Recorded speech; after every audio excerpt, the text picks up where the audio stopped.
Namaste. Hi. I am Dr. Anusha, homeopathic consultant in Rashtrotana Hospital, Bangalore. Today I would like to discuss about the self-care. ಈ ಟಾಪಿಕ್ನ ಯಾಕೆ ತೊಗೊಂಡಿದೆ ಅಂತಂದರೆ last ಮಂತಿಂದ ಸಡನ್ನಾಗಿ weather change ಆಯಿತು. So common ಆಗಿ weather change ಆದ ತಕ್ಷಣ ಬರೋವಂಥ ಸಿಂಪ್ಟಮ್ಸು ಅಥವಾ conditions cold cough or fever ಅಂತ ಎಲ್ಲ ಪೇಷಂಟೂ ಒಂದೇ ಕ್ವಶನ್ ಕೇಳ್ತಾ ಇದ್ರು. Every change of weather we are getting set of symptoms. So ಅದಕ್ಕೇನಾದರೂ ನಮ್ಗೆ ಹೇಳಿ ಅಂತ. So I thought of doing this video. First, what is self care? Self-care means doing our regular activities which feel good for us and cope up with the stress, prevent illness and balancing our professional and personal life. ಇದು ಯಾವ ಥರ ಮಾಡಬೇಕು ಅಂತಂದರೆ, self care strengthens our immunity. Why, ಹೇಗೆ ಅಂತಂದರೆ, eating balanced diet, good food, basically home cooked food, good amount of sleep, physical activity 45 minutes to 1 hour, maintaining hygiene, ಆಮೇಲೆ ಒಂದು fruit ದಿನಕ್ಕೆ ಯಾವುದಾದ್ರು ಒಂದು ಫ್ರೂಟ್ ತಿನ್ನೋ ಈ ಥರ ಅಭ್ಯಾಸ ಮಾಡೋದ್ರಿಂದ ನಮ್ಮ ಇಮ್ಯುನಿಟಿ ಸ್ಟ್ರಾಂಗ್ ಆಗಿರುತ್ತೆ. Then we are less likely to get smaller infections like cold, cough and fever. Every change of weather ಇಂದ ನಾವು ಅಟ್ಲೀಸ್ಟ್ ಒಂಚೂರು ರಿಕರೆನ್ಸ್ ಆದರೂ ಕಮ್ಮಿ ಮಾಡ್ಕೋಬಹುದು ಅಂತ. Then chronic stress weakens our immunity. So what is the medicine for this is relaxation. Relaxation ಯಾವ ಥರ ಅಂತಂದರೆ, ಕೆಲವೊಬ್ಬರಿಗೆ ಹಾಬೀಸ್ನ ಕಲ್ಟಿವೇಟ್ ಮಾಡ್ಕೋಬೋದು. ತುಂಬ ಸ್ಟ್ರೆಸ್ ಆದಾಗ spend your quality time with your friends ಅವ್ರ ಫ್ಯಾಮ್ಲಿ, ನಾರ್ಮಲ್ ಆಗಿ ವಾಕ್ ಹೋಗಿ ಬರ್ಬೋದು. ಈ ಥರ ಮಾಡೋದ್ರಿಂದ ಸ್ಟ್ರೆಸ್ನ ಕಮ್ಮಿ ಮಾಡ್ಕೋಬಹುದು ಅಂತ ಹೇಳ್ಬೋದು. ದೆನ್ ಯಾವಾಗ ಏನೇನು ಮಾಡಬೇಕು ಅಂತ, ಬೆಳಗ್ಗೆ ಇದನ್ನೆಲ್ಲ ನಾವು ನಾರ್ಮಲಾಗಿ ರೂಟೀನಾಗಿ ಮಾಡ್ಕೊಂಡು ಬಂದಿರ್ತೀವಿ. ಬಟ್ ಯಾವಾಗ ಮಾಡಿದ್ರೆ ಒಳ್ಳೆಯದು ಅಂತ, ಬೆಳಗ್ಗೆ ಎದ್ದ ತಕ್ಷಣ ನಾವು ನಾರ್ಮಲ್ಲಾಗಿ ತಣ್ಣೀರಲ್ಲೇ ಮುಖ ತೊಳ್ಕೊಳ್ಳೋದು ಒಳ್ಳೆ ಅಭ್ಯಾಸ. Because it reduce the puffiness of our face. Then ಸ್ನಾನಕ್ಕೆ ಹೋಗೋಕ್ಕಿಂತ ಮುಂಚೆ ಒಂದು 2 to 3 minutes ಮುಂಚೆ ಎಣ್ಣೆ ಹಚ್ಕೊಂಡು ಸ್ನಾನ ಮಾಡೋದ್ರಿಂದ ನಮ್ಮ ಸ್ಕಿನ್ನಿಗೂ ಒಳ್ಳೆಯದು, ಹಾಗೆ ಇಟ್ ಕಾಮ್ಸ್ ಅವರ್ ನರ್ವ್ಸ್ ಅಂತ ಹೇಳ್ತೀವಿ. ಇದು ಮಾಡಿ early dinner will be better. 7-7:30 ಹಾಗೆಲ್ಲ ಡಿನ್ನರ್ ಮುಗಿಸ್ಕೊಂಡ್ರೆ we will get a time till night at what time we will sleep, ಅಷ್ಟು ಟೈಮ್ ಸಿಗುತ್ತೆ. ಆ ಟೈಮ್ನಲ್ಲಿ ಈ ಮೊಬೈಲು ಸ್ಕ್ರೀನ್ ಟೈಮ್ನೆಲ್ಲ ರೆಡ್ಯೂಸ್ ಮಾಡಿ ಫ್ಯಾಮ್ಲಿ ಜೊತೆಗೆ ಟೈಮ್ ಸ್ಪೆಂಡ್ ಮಾಡಿದರೆ will improve the quality of sleep also.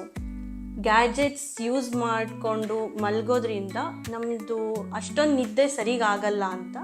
So reduce that screen time before going to bed. Next coming to ಏನು ಮಾಡಬಹುದು ಅಂತಂದರೆ, ನಾರ್ಮಲ್ ಆಗಿ ನಾವು ಉಗುರನ್ನ ಕಟ್ ಮಾಡ್ಕೋತಾ ಇರ್ತೀವಿ. ಜಸ್ಟ್ ಅವಾಗ ನೋಡ್ಕೊಳ್ಳಿ, ಇದೆಲ್ಲ ಒಂದು ಫ್ಯೂ ಸೆಕೆಂಡ್ಸ್ ಅಷ್ಟೇ ತೊಗೊಳುತ್ತೆ. ಸೊ ಅದನ್ನ ನಾವು ನೋಡಿಕೊಂಡಾಗ prevention is better than cure ಅಂತ ಹೇಳ್ತಾ ಇರೋದು. ಸೊ ಉಗುರನ್ನ ನೋಡ್ಕೊಳ್ಳಿ, is it pale or brittle, ಆ ಥರ ಏನಾದ್ರು ಇತ್ತು ಅಂತಂದರೆ ಕನ್ಸಲ್ಟ್ ದ ಡಾಕ್ಟರ್. ಈ ವೆದರ್ನಲ್ಲಿ ತುಂಬ ಜಾಸ್ತಿ ಆಗಿರೋದು ಅಂತಂದರೆ ಸ್ಕಿನ್ ಪೀಲ್ ಆಗ್ತಾ ಇರುತ್ತೆ. So why, maybe vitamin deficiency ಇರುತ್ತೆ. ಸೊ ನೀವು ಅದನ್ನ ಸರಿ ಮಾಡ್ಕೋಬೋದು ಅಂತ. ಡ್ರೈನೆಸ್ ತುಂಬ ಆಗುತ್ತೆ ಸ್ಕಿನ್ನು, ಅದನ್ನೆಲ್ಲ ಸರಿ ಮಾಡ್ಕೋಬೇಕು ಅಂತ. ದೆನ್ ಹೆಲಿಟೋಸಿಸ್ ಅಂತ ಹೇಳ್ತೀವಿ, ಬಾಯೆಲ್ಲ ಸ್ಮೆಲ್ ಬರುತ್ತೆ ಕೆಲವೊಬ್ಬರಿಗೆ.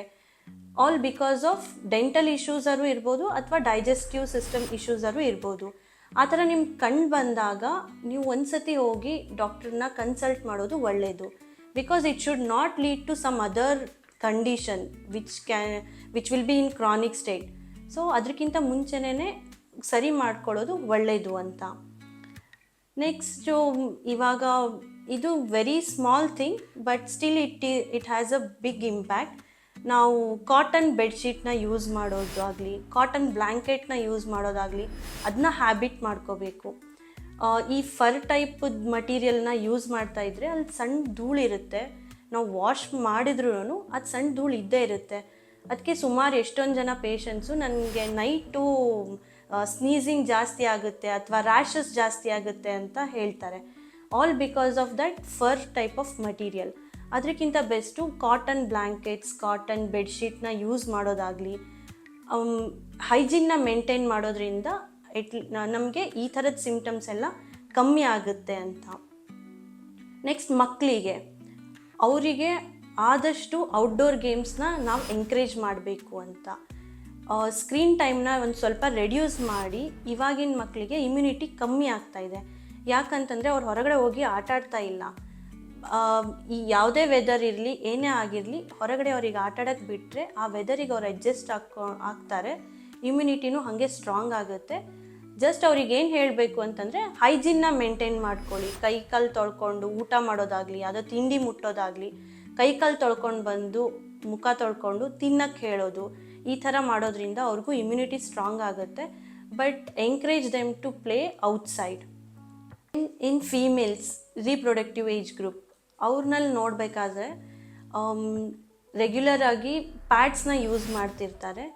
ಅದನ್ನು ಅವಾಯ್ಡ್ ಮಾಡೋದು ಬೆಸ್ಟು ಅಂತ. ಆಫ್ಟರ್ ಆಲ್ ಅದು ಪ್ಲಾಸ್ಟಿಕ್ ಮಟೀರಿಯಲಲ್ಲೇ. ಸೊ ಅಲ್ಲಿಂದ ಮತ್ತೆ ಇನ್ಫೆಕ್ಷನ್ ಆಗಿರ್ಬೋದು, ಇರಿಟೇಷನ್ ಆಗಿರ್ಬೋದು, ಇಚ್ಚಿಂಗು ಅದೆಲ್ಲ ಬರೋದಕ್ಕಿಂತನೂ ಮೆನ್ಸ್ಟ್ರುವಲ್ ಕಪ್ಸ್ನ ಯೂಸ್ ಮಾಡಿದ್ರೆ ಒಳ್ಳೆಯದು.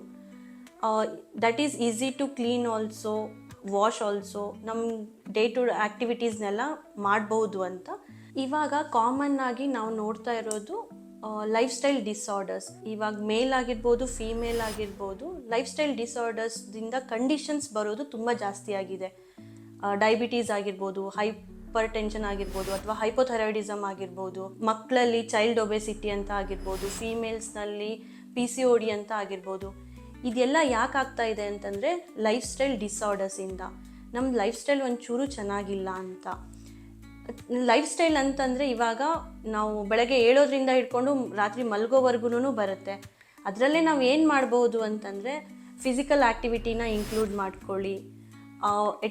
ಹೊರಗಡೆ ಜಂಕ್ ಫುಡ್ನಲ್ಲಿ ಅಗೈನ್ ಪ್ರಿಸರ್ವೇಟಿವ್ ಆ್ಯಡ್ ಮಾಡಿರ್ತಾರೆ, which is again harming our endocrine system, ಅಂದರೆ ಹಾರ್ಮೋನಲ್ ಇಂಬ್ಯಾಲೆನ್ಸ್ ಮಾಡುತ್ತೆ.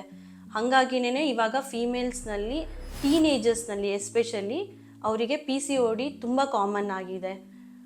ಅದನ್ನ ಜಂಕ್ ಫುಡ್ನ ಕಟ್ ಮಾಡಿ ಮನೆ ಫುಡ್ಡನ್ನೇ ತಗೊಳ್ಳೋದು, ವಿಚ್ ಈಸ್ ವೆಲ್ ಬ್ಯಾಲೆನ್ಸ್ಡ್ ಇತ್ತು ಅಂತಂದರೆ ಒಳ್ಳೆಯದು ಅಂತ. Next child obesity. ಅಫ್ಕೋರ್ಸ್ ಮಕ್ಕಳು ಹೊರಗಡೆ ಆಟ ಆಡ್ತಾ ಇಲ್ಲ, ಸ್ಕ್ರೀನ್ ಟೈಮ್ ಜಾಸ್ತಿ ಆಗಿದೆ, ಜಂಕ್ ಫುಡ್ಡು ಜಾಸ್ತಿ ಆಗಿದೆ ಅಂತಂದಾಗ ಚೈಲ್ಡ್ ಒಬೆಸಿಟಿ ಅಗೈನ್ ಜಾಸ್ತಿ ಆಗ್ತಾ ಇದೆ. ಚಿಕ್ಕ ಮಕ್ಕಳು ಇದ್ದಾಗಲೇ ಒಬೆಸಿಟಿ ಜಾಸ್ತಿ ಆಗ್ತಾ ಇದೆ ಅಂತಂದರೆ ಅವರಿಗೆ ಮುಂದ್ಗಡೆ at very early age they are very prone to get diabetes or hypertension. ಇನ್ನೊಂದು ಈ ಥರ ಸಣ್ಣ ಸಣ್ಣ ವಿಷಯಗಳನ್ನ ನಾವು ನೋಡಿಕೊಂಡು ನಮ್ಮಷ್ಟಕ್ಕೆ ನಾವೇನೇ ಕೇರ್ ಮಾಡ್ಕೋಬೇಕು ಅಂತ ಹೇಳೋದು. ಫಾರ್ ಎಕ್ಸಾಂಪಲ್, ಇವಾಗ ಉಗುರು ನೇಲ್ಸದ್ದಾಯಿತು, ಸ್ಕಿನ್ನದ್ದಾಯಿತು. ಇನ್ನೊಂದು ಏನಾಗುತ್ತೆ ಅಂತಂದರೆ, ನಾವು ತುಂಬ ಜನ ನೋಡಿರ್ತೀವಿ, ನಮಗೂ ಎಕ್ಸ್ಪೀರಿಯನ್ಸ್ ಇರುತ್ತೆ, ನೆಕ್ ಹಿಂದ್ಗಡೆ ಎಲ್ಲ ಬ್ಲ್ಯಾಕಿಶ್ ಡಿಸ್ಕಲರೇಷನ್ ಎಲ್ಲ ಆಗುತ್ತೆ. So that is one of the reason for insulin resistance ಅಂತ. ಈ ಥರ ಇತ್ತು ಅಂತಂದರೆ ಅರ್ಲಿ ಏಜ್ನಲ್ಲೇ ನೀವು ಡಾಕ್ಟರ್ ಕನ್ಸಲ್ಟ್ ಮಾಡೋದು ಒಳ್ಳೆಯದು ಅಂತ. You are very prone to get diabetes. So ಬೇಗನೆ ಕನ್ಸಲ್ಟ್ ಮಾಡಿ ಏನು ಹೇಳ್ತಾರೋ ಅದು ಕೇಳೋದು ಒಳ್ಳೆಯದು ಅಂತ ಹೇಳೋದು. ಸೊ ಇವಾಗ 1 ಮಂತ್ ಚಾಲೆಂಜ್ ಥರ ತಗೊಳ್ಳೋಣ. ಬಿಫೋರ್ ಆ್ಯಂಡ್ ಆಫ್ಟರ್ ನೀವೇ ಒಂದು ಕಡೆ ನೋಟ್ ಡೌನ್ ಆರು ಮಾಡ್ಕೊಳ್ಳಿ, ನೆನ್ಪಿಟ್ಕೊಳ್ಳಿ. Afterwards you will come to know the result and you discuss with us. ಏನು ಮಾಡಬೇಕು ಅಂತಂದರೆ early to get up, early to rise, early to sleep ಅಂತ. ಸೊ ಬೆಳಗ್ಗೆ ಎದ್ದ ತಕ್ಷಣ ನೀವು ಎಕ್ಸಸೈಸ್ ಮಾಡೋದ್ರಿಂದ ಹಿಡ್ಕೊಂಡು, then eating home cooked food only, no junk foods, and avoid soft drinks, especially soft drinks. Per day 1 fruit ತಗೊಳ್ಳೇಬೇಕು, ಅಥವಾ dry ಫ್ರೂಟ್ಸೂ ಓಕೆ, ಡ್ರೈ ಫ್ರೂಟ್ಸ್ನ ತಗೊಳ್ಳಿ. ಈ ಥರ ಮಾಡೋದ್ರಿಂದ 1 ಮಂತ್ ಚಾಲೆಂಜ್ನಲ್ಲಿ ನಿಮ್ಮದು ಎಕ್ಸ್ಪೀರಿಯನ್ಸ್ನ ಶೇರ್ ಮಾಡಿ. Thank you.